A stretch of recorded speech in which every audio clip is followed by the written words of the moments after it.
Carmel Beach near Monterey in California.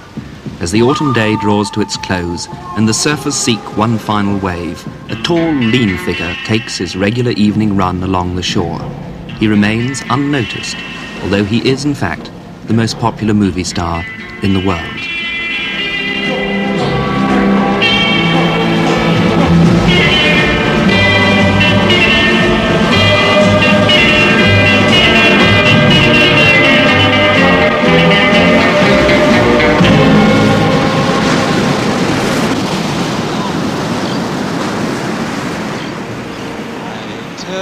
My dreams, and while you're listening to me, I suddenly see them come true. I can see us on an April night, looking out across a road, having supper in the candlelight, walking later, arm in arm. Then I'll tell you how I passed the day, thinking maybe how the night would be. Then I'll try to find the words to say all the things you mean to me. Oh, there are various orphans that have been brought to us throughout the year. This one we think was deserted because he's very small for his age. He's already getting horns coming through. Well, they eat grain and they eat milk out of... They were eating out of a bottle for a while. Now they just drink milk out of a bowl. And of course this guy, he likes to get in the middle of every shot. Fred Bassett. Sydney's his name. You want some hay?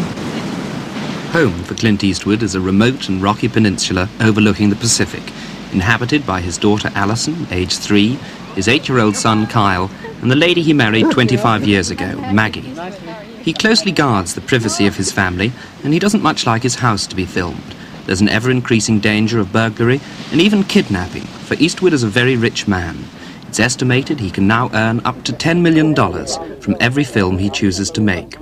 He's invested his money in large slabs of California, and in the nearby town of Carmel, he's often to be found at the restaurant he owns. It's called the Hog's Breath Inn. You know, it looks kind of like a British pub to me, and I used to love the names they put on pubs over there. I thought it was had a terrific atmosphere, so I just figured we'd get a name that was a little more outrageous than some of the names they use. The menu reminds his customers of some of their hosts' better-known films, like Dirty Harry and Fistful of Dollars. That was all by a former partner. He was a sort of a PR-oriented type guy, and he thought up all these things, the Dirty Harry dinner or something like that. I was a little bit reticent about, but nobody seems to have objected to it. So. But in addition to wealth and fame, he has of late accumulated another commodity: controversy. Pauline Kael of The New Yorker is one of America's leading film critics. It almost seems like the hero as a psychopathic personality, because his affectlessness when he kills begins to seem like an expression of a new nihilism. And I find it very displeasing. He's very unlike the John Wayne character, who stood for the right, who was a man of principle. Clint Eastwood seems almost now a machine for killing. I talked to Eastwood in his back garden, and before we got on to Miss Kael's criticisms, he told me a bit about his early days. I was raised during a Depression era in this country, and it was... I never saw my father with a specific profession, and so I never really was raised with an idea of you grow up thinking, well, you want to be a physician or you want to be anything, a druggist, whatever, and follow through with it. I just kind of became interested in this at a certain time when the chips all fell that way. I once did a play as part of an English project, a one-act play, when I was in junior high school. I hated it at the time. I mean, I enjoyed doing it. We were kind of a hit, but I was such a nervous wreck. I was ready to cut school. I just didn't figure that was my bag. The part of the lead in the play was an introverted kid, and I was an introverted kid, so my teacher picked me for the job, figuring that I'd just act myself. Well, we got through it, but I made up my mind then I'd never get involved with anything to do with acting again. The United States government solved his career problems. He was drafted into the army. But unlike most conscripts then, he didn't get sent to Korea. I was lucky. I think about 99% of the company I was with did, but I had been into swimming as a kid. My father was a very good swimmer, and I was a good swimmer and swam in school. And he, when I got into service, I just happened to hear a rumor that they needed somebody down at the pool area to teach swimming. So I ran down there and did a bit of a selling job on this captain in command, and I told them I was much better than I was, of course, and which is later becomes the actor's lament, because the actors are always doing that. Later on, you're always saying, "Can you ride? Yes." "Can you ride motorcycles? Yes." "Can you drive off cliffs?" Yeah, you say anything because you want the part. So, but this was much like that. I went down there, and I liked the area. I figured I'd like to stay in that kind of work. So I got a job teaching swimming for 2 years. But then, I mean, to make the decision to go for an audition at Universal, you must have wanted to be an actor. When did that occur? Was it the fact you knew David Jansen and people in the army? Yeah, I knew those guys. I tell you, they all seemed to enjoy themselves. It seemed like a long shot type of thing, and I was always kind of for that. So were people telling you, "You're a good-looking fellow, you should be an actor"? The what? Were people telling you, you look like an actor, therefore you should be one? I don't think they were telling me that. I don't know what they were. I don't know. I don't recall anybody telling me that. They might have on the way, but I'm sure they told that to tell that to anybody. Maybe the captain of the football team or something like that. But Universal accepted him, and the revenge of the creature provided him with his first big break. Oh, I just had a stupid scene. I had to come in as a lab assistant. I played a lot of lab assistants in those days, and I came in and I couldn't find some white mice that were missing in the lab, so all of a sudden the guy says, "Well, did you look everywhere?" And I reached a pocket, and oops, there it is. There's a white mouse. It was pretty dumb stuff, but I guess they were short on time and just wanted to pad the script. Doc, would you come here a minute? Didn't you say that among the lower animals there were no natural enemies as long as they were well fed? Yeah, something like that. Well, maybe so, Doc, but there were 4 rats in there when I changed my lights. Now there's only 3. It's my considered opinion that rat number 4 is sitting inside that cat. Are you sure you fed them all this morning? Sure, I always feed them.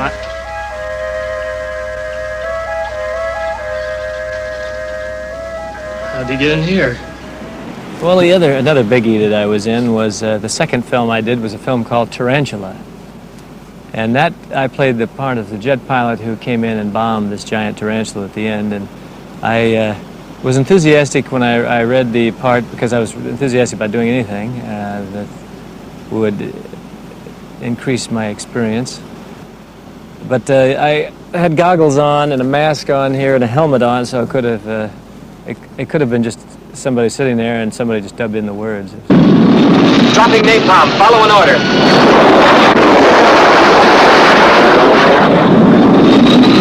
Here goes.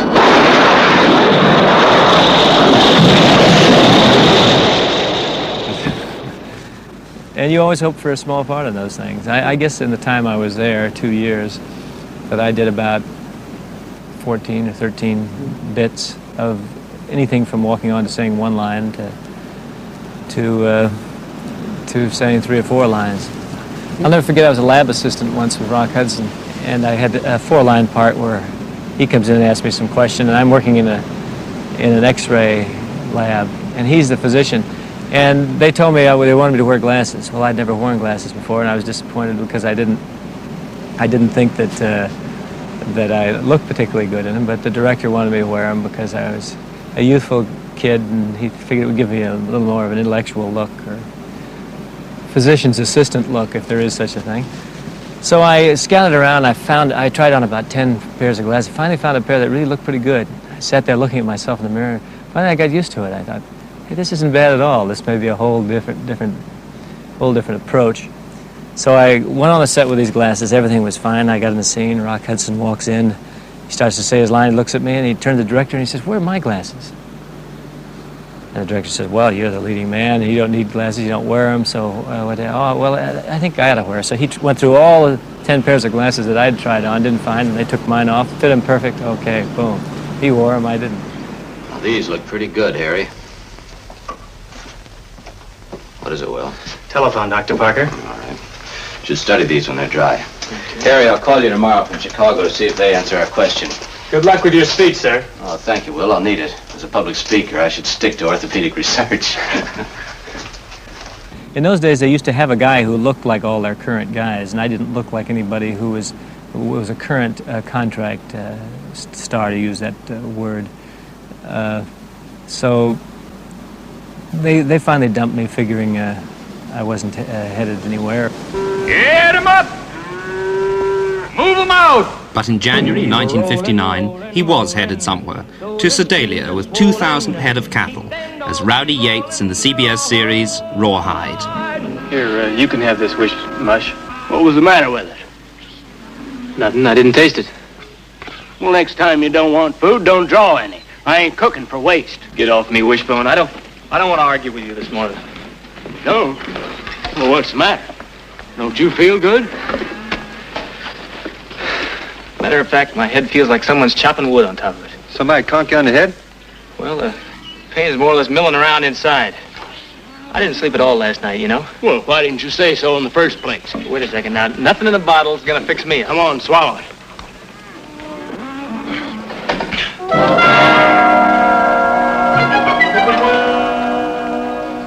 A lot of people, as soon as they get to be in a series that's a success, they can't wait to get out of it, and they think they're going to go on to bigger and better things, and maybe that might be the case. But for me, I wanted to just learn as much as I could about film, and after 7.5 or 8 years, you do a couple hundred hours of the show, you can pick up a lot on it. It's nothing, Mr. Faber. I'm a little busy. Yeah, sure. I must have got too much dust. Easy, boy. I'll get back to my turn. No, you won't. Get on back to the supply wagon. Mr. Faber. You heard me. I was doing Rawhide, and I was coming to a hiatus. Took 3 months off, usually around February, March, and April of every year. And my agent in Los Angeles called me up in the William Morris office and asked me if I would like to go to Europe and make an Italian, German, Spanish co-production of a remake of a Japanese film in the plains of Spain, and I said not particularly. And Sergio Leone, the director of A Fistful of Dollars, hadn't particularly wanted Clint Eastwood. Not to begin with, at any rate. He wanted another actor. James Coburn. I really wanted James Coburn, but he was too expensive. The Italian cinema is very poor. We got Clint for $15,000. Coburn wanted $25,000. I didn't see any character in Rawhide, only a physical figure. What struck me most about Clint was his indolent way of moving.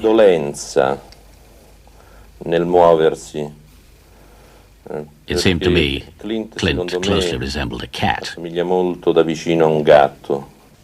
The heart, Ramon. Don't forget the heart. Aim for the heart or you'll never stop me.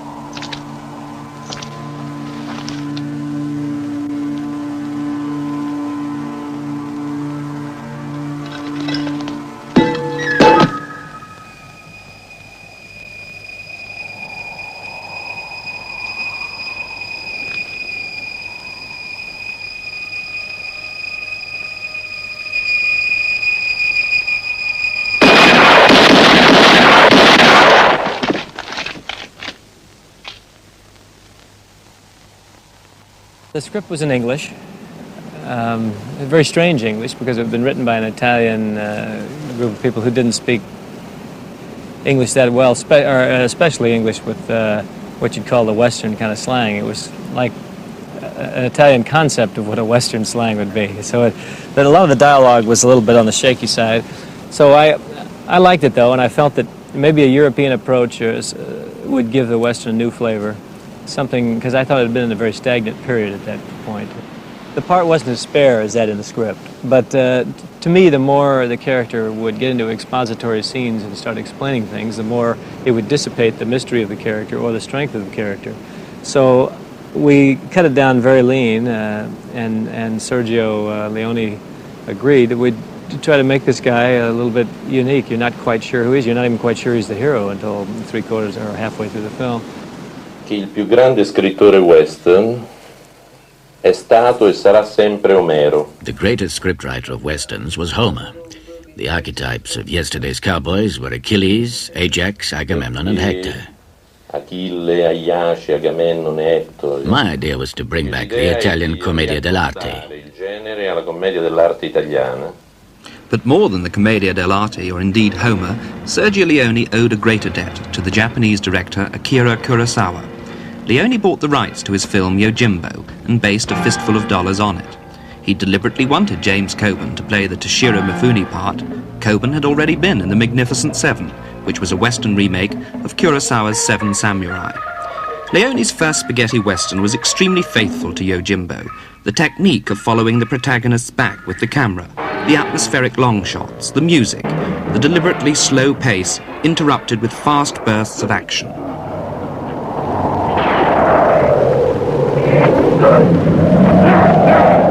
Even the central character came from the Japanese film, for in Yojimbo, Toshiro Mifune originated The Stranger with No Name. My son Yoichiro, my wife Orin, my four strongest men, Magotara, Yahachi, Matsukichi, and Tsukeyo. Oh, by the way, what's your name? Me? And quite apart from the characters and techniques, the similarities between Yojimbo and A Fistful of Dollars were remarkably close. Get 3 coffins ready. Huh?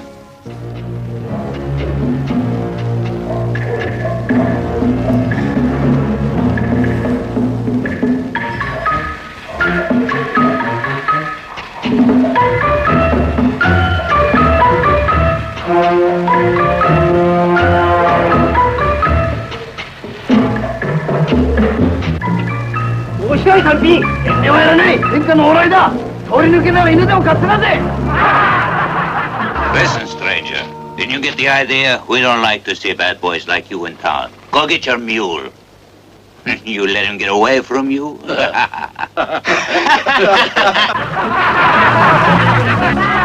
See, my mule don't like people laughing. It's the crazy idea you're laughing at him. まったくバカにつける薬はねえな。何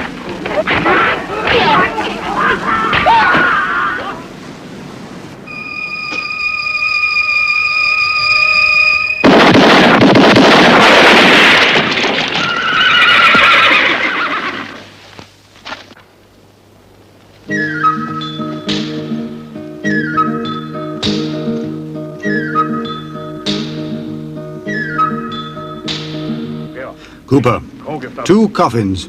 No, maybe 3. My mistake. 4 coffins. They definitely had a satiric undertone because, I mean, that was just in the script. That's the way it was. That's the way Yojimbo was. That's the way the original Japanese film was. So when you say satiric, what is the satire on? Well, it's probably a little bit of the satire of the hero itself. The fact that he is only out for his own gain. Hence the title for A Fistful of Dollars. He doesn't seem to be interested in anything else except his own monetary gain. Rubio, get the men. You are well informed. A man's life in these parts often depends on a mere scrap of information. Your brother's own words. Tell me, why are you doing this for us? $500? The typical Western done for many years was a hero rides into town, sees schoolmarm on the porch of the school, sees man beating horse, he interferes, hits man who's beating horse, And Schoolmarm looks, and you know darn well what's going to happen at the end. You know, two people are going to get together, and it isn't the guy and the horse, you know. So that's kind of your typical Western story. This one, man rides in on a 35-year-old horse, very shabby looking. He sees man kicking kid. Sees woman obviously in a distraught position at the house, obviously a prisoner of sorts, and he turns and rides off. I mean, isn't it? Later on, he helps that woman and kid out, but right away you say, now wait a minute, this has got to be something strange. This can't be the hero. He doesn't have a white hat, and he's not doing the normal things. To me, this is what made it interesting, is you couldn't predict the end of the film, and but in some of the positions we were getting into for years, you could pretty well predict the story.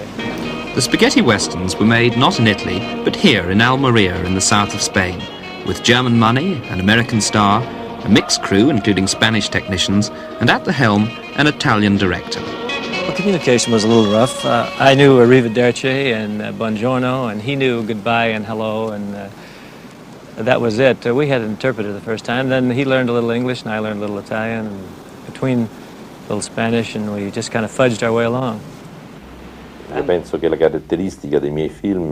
films are basically silent films. The dialogue just adds some wit. Il dialogo ha solamente un valore e ha un senso aforistico.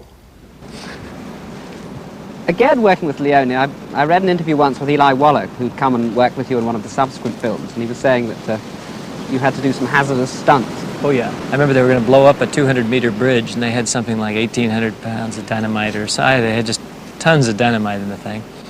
And I said to Sergio, I said, where are we going to be? They had 5 cameras on. And he says, well, you'll be down here next to this first camera. You'll crawl up here, and then just as you come over the top where the camera is, the bridge will blow up behind you. And I looked at the bridge, and I looked at the distance between it, and I said, I knew it was close. I thought it was very close, too close. But I said, rather than say, no, I don't want to do that, I said, Sergio, where are you going to be? And he said, oh. He says, well, I'll be right here, and right behind this camera, waiting for you, right where you come in. I said, fine. If you'll be there, I said, then I'll do it. He kind of did a long look at me. And all of a sudden, I took a walk back, and I saw 2 guys coming up in Wallach's wardrobe and my wardrobe. And I said, oh, you're going to use doubles. Why is that? Well, Sergio's decided he wants to be up on the hill so he can get a better look. So anyway, that's kind of the way it was. And sure enough, when the bridge did blow up, it sent, which it blew up prematurely too, which is another story. It's the old "anytime you're ready, CB" joke. But anyway, when they finally blew the bridge up, rocks, stones were coming out of the bridge, came up right, almost killed the assistant cameraman right on the lower camera where we would have been standing.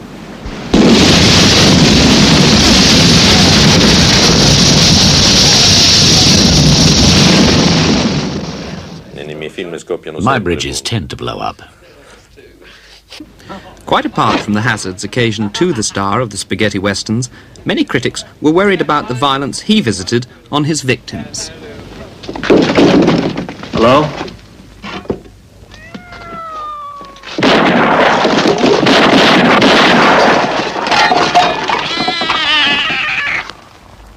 Tillis Powell writes about films for the Sunday Times. I didn't care for them because I have a strong prejudice in favour of the American Western, and I didn't care for this translation of a native American thing to a European country, and I found their violence was a kind of exploitation of violence. But somehow, through them all, he really made their success in a way. This quiet, not very talkative figure, a man with no name, riding quietly through, suffering terrible things. But I think he was quite already remarkable and perhaps wasn't sufficiently recognised. Well, I think he does express a new mood in movies, and certainly he expresses a new mood in American life. Let me see if I can put it this way. The Bogart hero felt pain. When he killed someone, he suffered from it, and he was a man of experience. You saw the lines of pain on his face. The Eastwood character does express, well, how can I put it? A new emotionlessness about killing that people feel is the truth now. It used to be that the man who stood for high principles was the man who was also the best shot. Now we no longer believe that in order to be a great shot you need principles at all. And Clint Eastwood is a totally unprincipled killer. Are you ever appalled by violence in films that you see? You quote If it Taxi doesn't Driver. suit the situation, I'm appalled by violence in films, but if it suits the situation, you have to tell the drama. The basis of drama is conflict, and sometimes some films, a certain amount of violence is justified, and some films none is justified. It depends on the story completely. I think after we did Fistful of Dollars and A Few Dollars More and the Italian spaghetti westerns, as you were calling them, there was 100 films that came out that were twice as violent, but they didn't do as well. So you can't say that violence is what sells the picture. It isn't. 10 years after being dropped by Universal Studios, Eastwood returned to Hollywood as a star, greatly in demand to play either in character, as a fast-shooting soldier in Where Eagles Dare, or out of character, as a love-struck gold prospector in Paint Your Wagon. I talk to the trees, but they don't listen to me. But being a star wasn't enough. He felt impotent and powerless as the cost of the picture spiraled out of control. But they never hear me. It wasn't the most smooth-running picture I've ever been on, and for that reason, I think I started my own company and figured I'd try some other approaches at production. Because you wanted total control of what you were doing? Well, I wanted control. I saw that film in 4 different versions: the director's version, the producer's version, and then the coalition of all the studio execs and their version, and all the versions. The director's version, the first one, was actually the best one, but that wasn't the one that was released. So, with a friend who'd been an accountant at Universal, Robert Daly, he formed his own company, Malpaiso Productions, with their headquarters in Warner Brothers Burbank Studios. And for the past 7 years, Eastwood has owned every film he's made. The thing about Clint that takes him above other stars who are in the same rank as he is that he's never stopped learning this business. Now, I know when he was going on Rawhide for 7.5 years, the tendency after you've been on a show for a long time is to sit in your dressing room, to take it easy, to do what is easiest, to get a little bit lazy because you get bored. But he was always on the set, always observing. They had different directors in every show, watching everything that went on, constantly asking questions for 7.5 years. And so he's extremely knowledgeable about the business. And one of the things I noticed, when he and I formed this company together, on the business aspects, he would ask me a question. And he'd never ask the question again, because once he'd heard the answer, he'd never forgot it. He learns very quickly. And I would say he's one of the top 2, 3, 4 directors in the business right now. Don't you like me? You're a very nice girl. But who needs nice girls? Eastwood made his debut as a director with the story of a disc jockey and a psychopathic girl. Play Misty for me. And you don't want to complicate your life. That's exactly right. Well, neither do I. But that's no reason we shouldn't sleep together tonight if we feel like it. It came as something of a surprise that the man who had made his reputation as a cold, emotionless killer should choose for his first film as director a mystic and romantic story. It certainly came as a surprise to the studio executives. I hate to tell you the problems I had even getting the show made, or started, because I had executives at Universal ask me why is Clint Eastwood, who wants to see Clint Eastwood play a disc jockey? And I said, who wants to see him play anything? And the first time ever I left. But while Misty enjoyed a success in the art houses, the vast commercial audiences that followed Eastwood wanted to see him more in character, treating women maybe a little bit tougher. And in his second film as director, High Plains Drifter, he reverted to his less passionate self.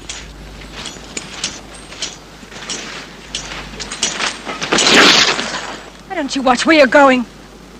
Oh, look at this, it's ruined. There's no need for all that. All what? If you want to get acquainted, why don't you just say so? Acquainted? Well, you'd be amusing if you weren't so pathetic. Just a minute. I'm not finished with you yet. You know, at a distance, you'd almost pass for a man. But you're certainly a disappointment up close, aren't you?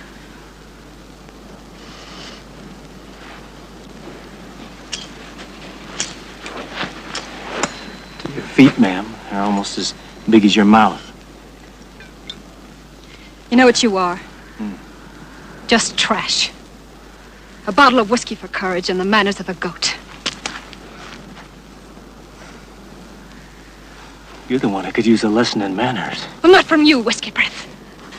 Let go of me! Let go!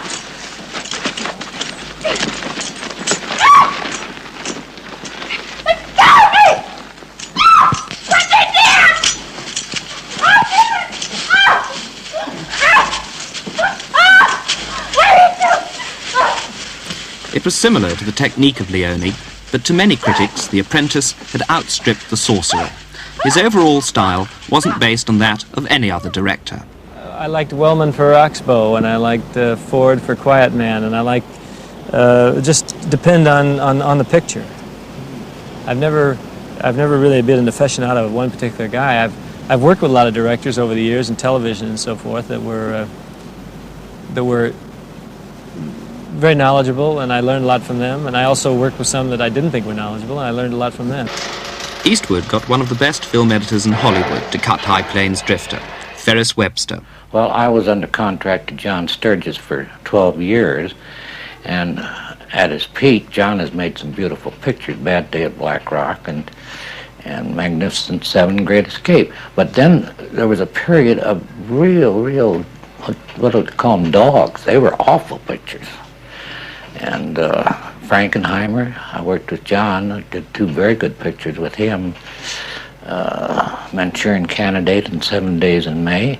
And then he went on a tear and for years, he made no good pictures. And they all seem to do that. Clint is the only consistent one. As I say, I really cannot tell you a bad picture he's made. I thought the first picture he directed, which I did not do, Play Misty, for me was a marvelous picture. So you put Clint in a category along with Cukor and Frankenheimer and Sturges as a director? Yeah, I put him above him, really, because I think he's a lot more down to earth. Well, he knows his craft. I think that his greatest weakness lies in the stories that he does. I think if he had better stories, I think he'd be a better director. I have no fault to find with the way he moves his camera, etc. Ho visto un western. I saw High Plains Drifter. I didn't like it much. Da lui che non mi è piaciuto affatto. You dirty bastard! I'll kill you!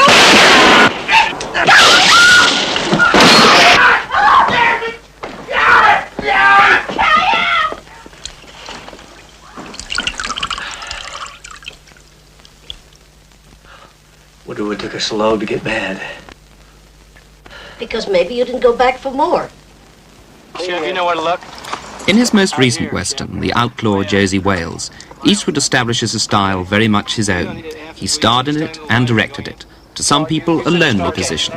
Zoom in. A little ray of hope, man. You just can't believe it. Really tired, John. Really shot. Sheb, you can relax. Okay. It's lonely in that sense, that you have to make the final decisions, but I'm fairly good at that. I'm fairly decisive at that. For better or for worse, or whether you agree with the end result or not, I'm not afraid to put down what I have in my mind. But you surround yourself with very good people, so it isn't lonely in that aspect. I mean, I try to not only cast the actors that I use, but also to cast everybody that works with you, to make sure you have people who have good input. And I like to solicit input from everybody, and Siegel does the same thing. To me, an actor is involved with one component of the film, a very important component of the film, but the director's involved with every component of the film, and that's the difference. One is more or less total filmmaking as opposed to just one segment. Yeah, okay. All ready? Yeah. You in the mood? Yeah. Chief, lean this way a little bit more. We'll look out there, Chief, down there, just to the right of Lorraine. Yeah, okay. And, in Josie Wales, he portrays the West with an affection and a realism far removed from the spaghetti westerns. He continues the mystic and romantic undertones of his earlier films, and for the first time, he reveals his most personal quality as a man, his humor. Howdy. Howdy. I'm getting better at sneaking up on you like this. Only an Indian can do something like this. That's what I figured. You figured? Only an Indian could do something like that.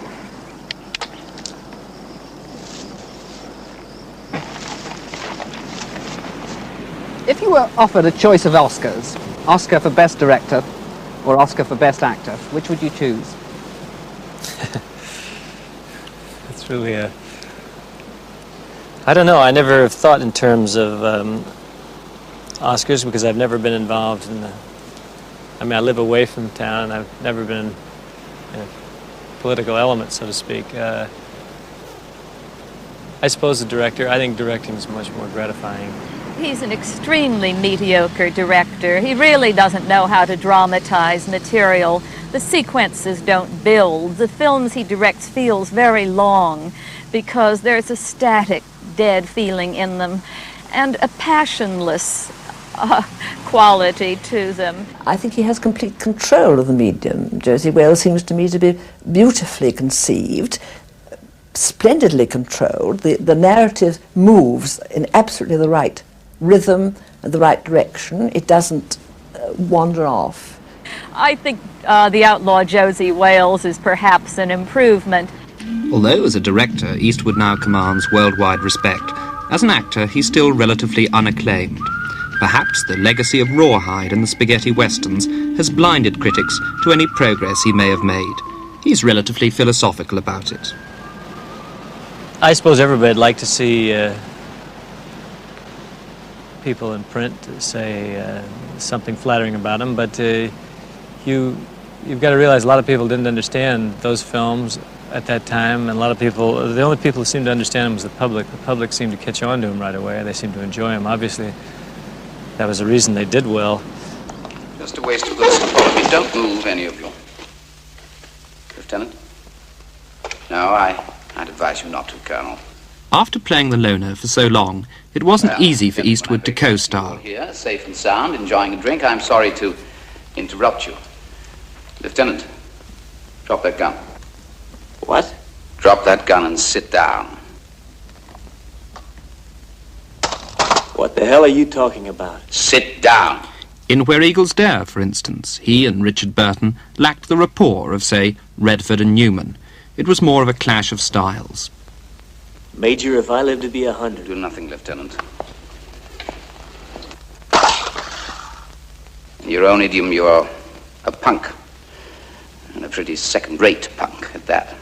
I was fascinated to watch his particular kind of behavior and his movements. There's a certain line of American actors who are immensely different from British actors, and he is in the great line of, shall we say, Spencer Tracy or James Stewart or Bob Mitchum.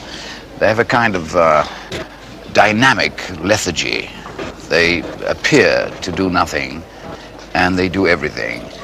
And certainly Clint, in this particular picture, the only time I've worked with him, and I hope that, of course, I will work with him again. Now that he's so fantastically important, then maybe he'll give me a job.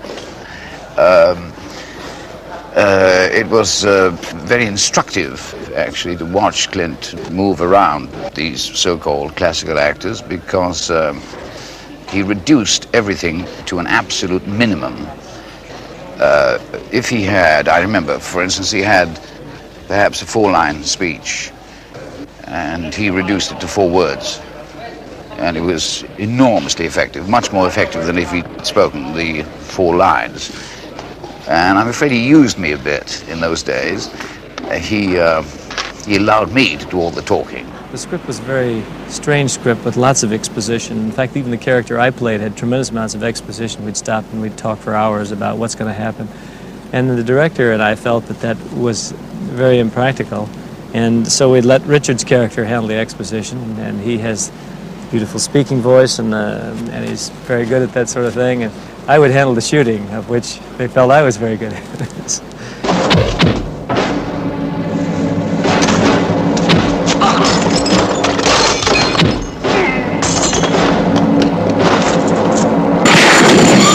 But prudently, since Where Eagles Dare, he's rejected multi-star pictures and done what he's best at, playing the loner like Inspector Harry Callahan, Dirty Harry, hero of Magnum Force and The Enforcer. Don Siegel directed the first one. I found that he was very knowledgeable and vastly underrated as an actor. The hardest thing in the world is to do nothing, and he does it very well. He gives the impression that all the other actors are overacting. Acting isn't just rolling on the floor and screaming and yelling, though that's more sensational, much as when a tap dancer is crossing his hands like this and jumping up and down. It looks more sensational than when Fred Astaire is doing a very subtle step. Subtlety is often isn't as appreciated maybe as somebody breaking into tears and ranting and raving. It's just a lot of times people think you're not acting, but you cannot carry an audience for a couple hours with the film unless you're concentrated on what you're doing. Well, I think he's barely an actor at all. That is, he has minimal resources, but that doesn't necessarily matter for a screen actor. Too many players, actors and actresses, react too much, and I think the cinema hero, on the whole, should not react enormously. One can't, you know, the great players, Spencer Tracy, Gary Cooper, have not really shown enormous emotional reactions. And I think that it is one of his strong qualities that he presents this almost impassive figure who yet reacts in action. Well, from one standpoint, looking at his bank account, I'd say he was brilliant. But it isn't just Eastwood's acting that is a cause for criticism. Even the roles he chooses to play come under scrutiny, especially the maverick cop, Dirty Harry. This is the .44 Magnum, the most powerful handgun in the world. And it could blow your head clean off. Do you feel lucky? You must realize that political attitudes are carried and very intentionally carried in some of these films. I mean, the John Wayne films and the Clint Eastwood films made during the Nixon era, and particularly the heyday of the Nixon era, were carrying the line for a political position in this country. And those pictures were very definitely shaped in those directions. It is not merely that these people express certain attitudes off screen. Their scripts are shaped in terms of what those stars believe. I know what you're thinking, punk. You're thinking, did he fire 6 shots or only 5? Now, to tell you the truth, I forgot myself in all this excitement. But being this is a .44 Magnum, the most powerful handgun in the world, and will blow your head clean off, you've got to ask yourself a question. Do I feel lucky?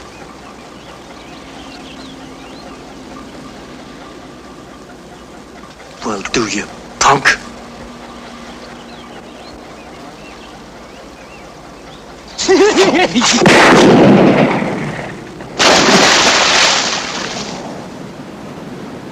I thought that his relish when he killed the man who stood for all liberal principles rolled into one, plus all evil rolled into one, you know, the man who was an absolutely maniac of a killer but wore a peace button, so that Dirty Harry stood for all the right-wing forces in American life. That relish that Eastwood showed about killing, I found offensive. Because we're all appalled by violence, and all critics say how perfectly awful it is. But when violence is turned against violence, we all become extremely moral about it and say, oh no, we can't have some people taking the law into their own hands. They're not a man who stands for violence. They're men who can't understand the society tolerating violence and violence perpetrated against it. And when the first Dirty Harry came out, it was at a time when an awful lot of films had been done concerning concerning the rights of the accused, and all of a sudden there came a film along where somebody was concerned with the victim and the rights of the victim and the comfort of the victim, and then so somebody called that fascist. Well, I don't think it's fascist. And he was just a man who didn't understand. He didn't understand. He says in the picture, he says, he has a scene with the district attorney where he says, well, if that's the law, if a man can be set out on the streets on a technicality like that, then the law is wrong. You're lucky I'm not indicting you for assault with intent to commit murder. What? Where the hell does it say you've got a right to kick down doors, torture suspects, deny medical attention and legal counsel? Where have you been? What I'm saying is that man had rights. Well, I'm all broken up about that man's rights. You should be. I've got news for you, Callahan. As soon as he's well enough to leave the hospital, he walks. What are you talking about? He's free. And you're letting him go? We have to. We can't try him. And why is that? Because I'm not wasting $500,000 of the taxpayers' money on a trial we can't possibly win. The problem is we don't have any evidence. Evidence? What the hell do you call that? I call it nothing. Zero. Are you trying to tell me that ballistic can't match the bullet up to this rifle? It does not matter what ballistics can do. This rifle might make a nice souvenir, but it's inadmissible as evidence. And who says that? It's the law. Well, then the law is crazy. I think that is a kind of reflection of a feeling in society, that sometimes the law doesn't act firmly enough. I'm against it. I mean, morally one disapproves of any single person or single section of society acting as its own lawgiver. We ourselves, Great Britain and the United States, have imposed our feelings on other people. After World War II, we went to Nuremberg and we tried members of the party in Germany. At that time, we tried them and convicted them for not adhering to a higher morality. Well, that's the way Dirty Harry is. He listens to a higher morality above the law, and he feels if the law is wrong, then he should fight that or try to solve it. We're simply ridding society of killers that would be caught and sentenced anyway if our courts worked properly. But even Harry was eclipsed in the sequel, Magnum Force, where he was confronted by a group of young policemen totally committed to upholding the law by violent, even ruthless means. It's not just a question of whether or not to use violence. There simply is no other way, Inspector. You, of all people, should understand that. Either you're for us or you're against us.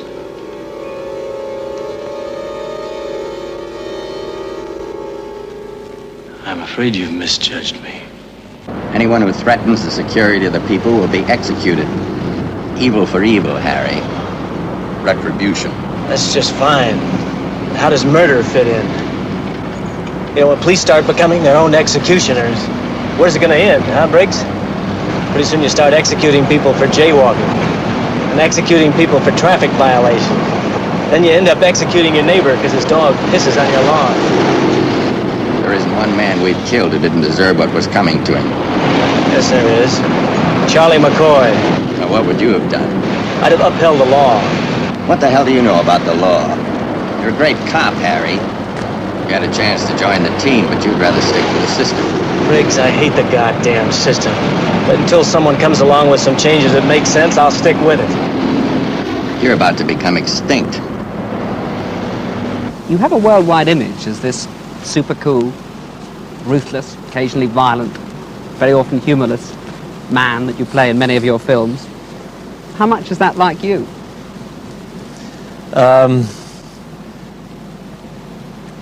I guess there's certain elements of me in every character you play, but not obviously I'm not those people, and I don't necessarily even believe like those people do, but I believe how they do for the moment.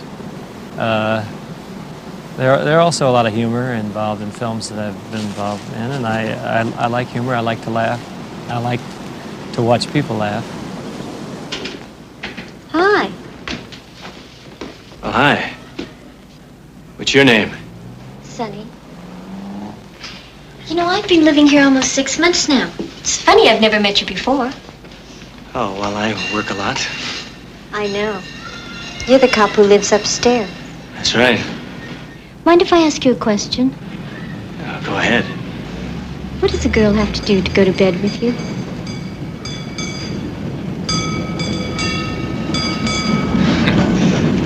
Try knocking on the door?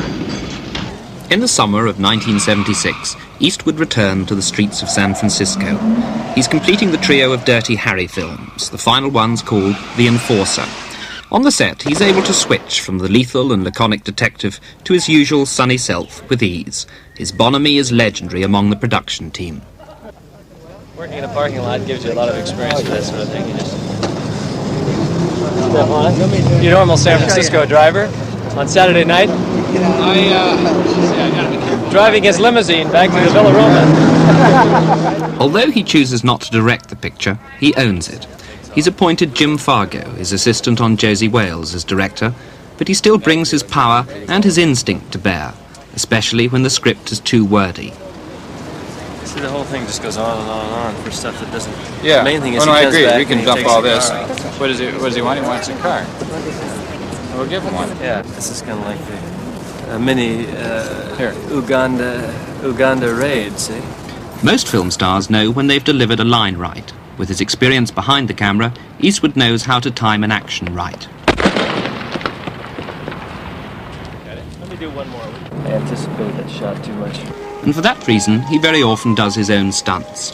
For the Eiger sanction, he went out and trained and learned to mountain climb in order to give the film authenticity. He came down to earth with a splash in Hang 'em High, and in Dirty Harry he leapt from a bridge onto a moving bus. Not a great feat of heroism, but enough to give the insurance company a few worries. As an actor, you have genuinely done your own stunts. You did this amazing jump from the bridge in Dirty Harry. Why do you do that when there are stuntmen who are presumably paid to do so? Excuse me, I gotta... Excuse me, just a little sneeze. Stunts always make me sneeze. Because we had the camera on the bus, and the only way to do it was to see, you leap right into the camera, they're going to know who it is. It just seems like if it's a logical stunt and it isn't ridiculous, something that is putting the whole company in jeopardy, why not? In The Enforcer, the stuntman may be paid to fall through the skylight, but the star isn't. He approaches the prospect cautiously. He just grazed the bed, he never really hit it. Didn't he? He got out so far. Yeah, he got out. How much further you want to go? Is he all right? Yeah, he's all right. Square it up. Where they're putting the camera. This side here, I know, is going to follow him in. Kick it out before you go. I don't think that'll go. I think that'll stay there, yeah. Yeah. And it could hit him on the nog, and it's heavy. It really is heavy. If I were going to jump through there, I'd kick this stuff out. What I would do is forget this camera and shoot this shot later when you're down more and you can have me drop in with the pieces there. I'd rather not drop in on the pieces. Those pieces there? Yeah. Well, let's not do it then. Yeah, but you can set another camera in here where you're down towards everything and we can just jump in next to it. Maybe a little lesser of the jump. Okay.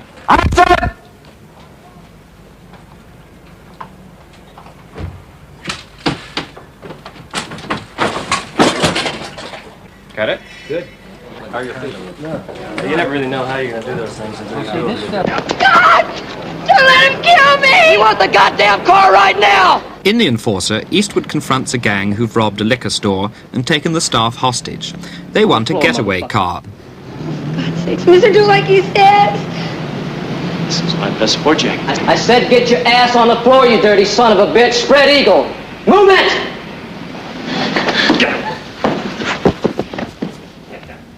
After putting up with the gang's threats and humiliations, Eastwood, or rather Inspector Harry Callahan, decides to carry out their wishes. To the letter. Run, jive-ass bastard! What do they want? I want a car. What are you going to do? Give him one.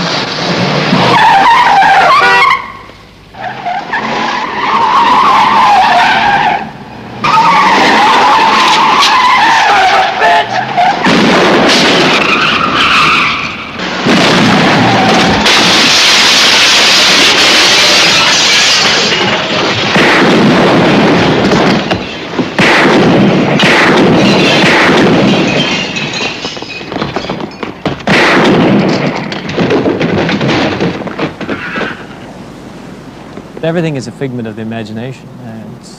It's the character you're telling at the moment. It's all fakery. Do you shoot a gun, for instance? Go hunting or anything like that? I don't hunt, but I target shoot a gun. Yeah, I have a gun range up in the valley on a piece of property that I own, and I go out there and shoot now and then. What about relaxing? What do you do to relax? Well, what I do to relax normally is just come here. I normally don't. Sometimes I have guests, sometimes not, and this is where I think best, this is where I work best. I may go up in the mountains somewhere, hike off. I play a little tennis or golf, something like that, with some friends. That's kind of relaxing. Were you always very relaxed? Didn't you at one stage use transcendental meditation to relax? Did you find that was Well, that's necessary? just a personal tool that a lot of people use to relax. That I've always been relaxed on the surface. I'm not necessarily relaxed within. I mean, I'm physically relaxed, but sometimes my mental motor will be going at twice the speed as it appears on the surface, and that sometimes in order to get them both down to the same level, you can sit and meditate, whatever form of meditation is. It might just be sitting out on that rock there watching the sea otters or whatever. You shy away from the more traditional Hollywood star life. Why is that? I don't know. I couldn't really tell you. I don't enjoy I'm not a social type person as a rule. I enjoy it occasionally, but not on a regular thing. I live up here where the air is cleaner, and I see movies at the local cinema in town, and I watch them with people who are not involved with the cinema business, and so I see how they react, and I feel I get a better look at what reality is around me, and maybe in the average town across the world. And most certainly it's this knowledge, this instinct for what the average cinema-goer wants to see, that has brought Eastwood to his present position as one of the most potent filmmakers around. The spaghetti westerns are behind him now, and he won't make another Dirty Harry. So what the future holds could be interesting. He doesn't really need much of anything. He could, if everything failed him today and he had to go back to digging swimming pools as he was doing 25 years ago, he could do it with very little problems. He would not have to make any major adjustments in his own personal philosophy. He could do it. One reviews him in terms of what he does on the screen. I know very, very little about him beyond that. And what comes across on the screen is a man with a very narrow range of emotions. Now, the Clint Eastwood off the screen may be a very affable man. In fact, the laugh lines on his face, which make him resemble Shirley MacLaine at times, suggest that he's probably a very genial person. He's got that indefinable something that is the best in America, I think. We sort of look up to him. He's clean cut. He's strong, he's resolute, he's honest. I don't mean to be, saccharine about it, fatuous about it, but he's a kind of chap that certainly at my age, I'd like my son to turn out like Clint. I have, alas, never met him, should greatly like to meet him and see where he diverges from this solitary figure riding a quiet horse, which one sees on the screen. One does equate the actor with the people he plays. More in the cinema, I suppose, than in any other art, because in the cinema, the range is limited by popular demand. If Clint Eastwood wanted to play Hamlet, I think that the cinema public would be extremely indignant, you see. They like seeing him. I do too. They like seeing him as this solitary creature, this avenging figure, or this becoming a romantic figure. Clint's face has developed a kind of torment and a torture that he didn't have, shall we say, 10 years ago when he was simply a golden boy. There's a strain in his face now that is absolutely fascinating. You have to just keep grinding until the talent, the hard work, the effort to learn, and the good luck all come together at one time. And when they do, then you're all right.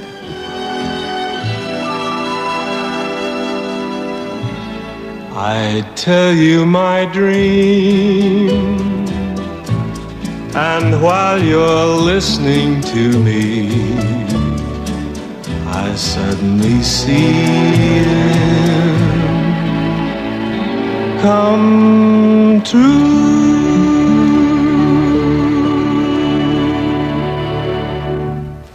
What did you say your name was again? I didn't.